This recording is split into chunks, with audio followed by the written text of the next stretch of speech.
بسم اللہ الرحمن الرحیم. السلام علیکم dear students. I hope you all are fine. Chapter number 1 چل رہا ہے ہمارے ناول گریٹ ایکسپیکٹیشنز کا، جس میں ہم نے پڑھا تھا کہ کس طرح سے چرچ یارڈ سے پپ جو ہے وہ واپس آتا ہے، تو ساتھ ہی اس کی بہن جو ہے وہ اس کو ڈانٹ ڈپٹ شروع کر دیتی ہے اور اس کو مارنے کے لیے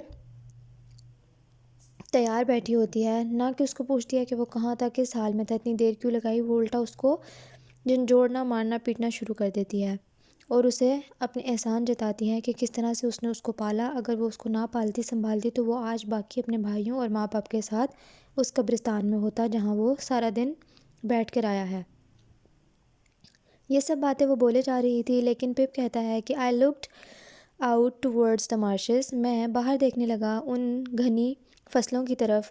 I thought of my prisoner, میں اپنے پرزنر اپنے قیدی کے بارے میں سوچ رہا تھا. And the terrible young man, اور اس ٹیریبل ہاریفائنگ خطرناک خوفزدہ کرنے والے ینگ مین کے بارے میں.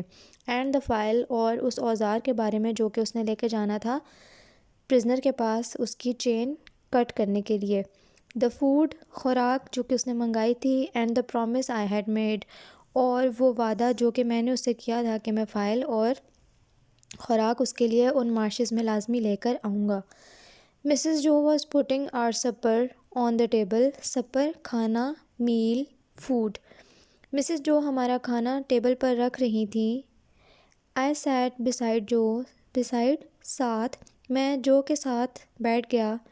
ہی لکڈ ایٹ می، اس نے میری طرف دیکھا. اینڈ ایٹ ہز وائف، پہلے اس نے میری طرف دیکھا اور پھر اس نے اپنی بیوی کی طرف دیکھا. And then looked down at the table, اور پھر وہ نیچے میز پر دیکھنے لگا. جو was the strongest man I have ever known, میں جتنے بھی لوگوں کو جانتا ہوں جو ان میں سب سے زیادہ طاقتور، اسٹرانگسٹ آدمی تھا. بٹ، لیکن، he was very afraid of my sister, لیکن وہ میری بہن سے بہت ہی زیادہ ڈرتا تھا، خوفزدہ رہتا تھا. He was afraid. I was hungry, میں بہت ہی بھوکا تھا، مجھے بھوک لگی تھی. But I did not eat the bread, لیکن میں نے کھانا نہیں کھایا، اپنی روٹی نہیں کھائی. That my sister had cut for me, جو کہ میری بہن نے مجھے کاٹ کر دی تھی. I had to keep it for my prisoner, مجھے وہ سنبھال کر رکھنی تھی تاکہ وہ میں اپنے پرزنر کو دے سکوں، اپنے قیدی کو دے سکوں. اینڈ فار ہز فرینڈ، اور اس کا جو دوست ہے وہ ینگ مین جس کے بارے میں اس کے پرزنر نے پپ کو بتایا تھا. There was not much food in the house that I could take, وہاں پر گھر میں اتنی زیادہ خوراک نہیں تھی، اتنا کھانا نہیں تھا کہ آئی کوڈ ٹیک، کہ میں لے سکوں، وداؤٹ، بغیر، بینگ فاؤنڈ آؤٹ، کہ کسی کو پتہ بھی نہ چلے. اب وہ خود بھی اپنے گھر کے حالات بتا رہا ہے کہ وہ ایک غریب فیملی سے تعلق رکھتا تھا، وہاں پر اتنا کھانا ہی نہیں ہوا کرتا تھا گھر میں کہ اگر غائب ہو جائے تو کسی کو پتہ نہ چلے. اتنا کم کھانا تھا کہ وہ ہر وقت ان کے نوٹس میں رہتا تھا کہ کیا چیز کتنی کہاں پڑی ہوئی ہے، اور اس سے پوچھ تاچھ بھی ہوتی تھی کہ کس نے کتنا کھایا. ان کو بہت دھیان سے ہر چیز جو ہے وہ استعمال کرنا پڑا کرتی تھی. I decided to put my bread and butter in my pocket.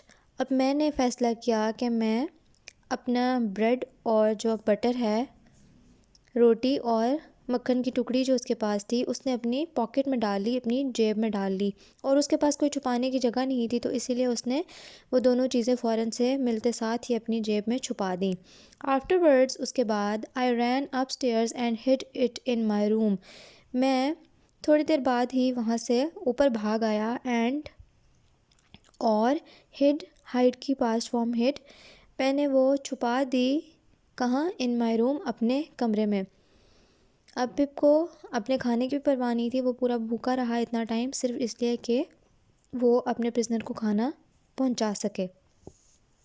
Another escape, ایک اور اسکیپ، رن اوے، کوئی اور بھی بھاگا ہے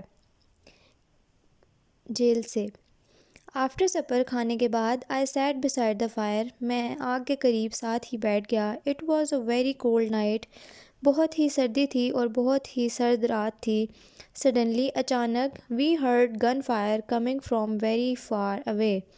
اب وہ بیٹھا ہی تھا کہ اچانک سے اس کو گولی چلنے کی آواز سنائی دی سب گھر والوں نے آواز سنی. لسن جو، I asked, why are the guns firing. اب جب اس نے گولی چلنے کی آواز سنی تو وہ ایک دم پریشان ہوا اور اس نے کیوریوسٹی سے، تجسس سے سوال کیا کہ بھئی ایسا کیوں ہو رہا ہے، گولیاں کیوں چل رہی ہیں. آج کے لیے اتنا ہی. Read your lesson. Take care of yourselves. Meet you in the next meeting.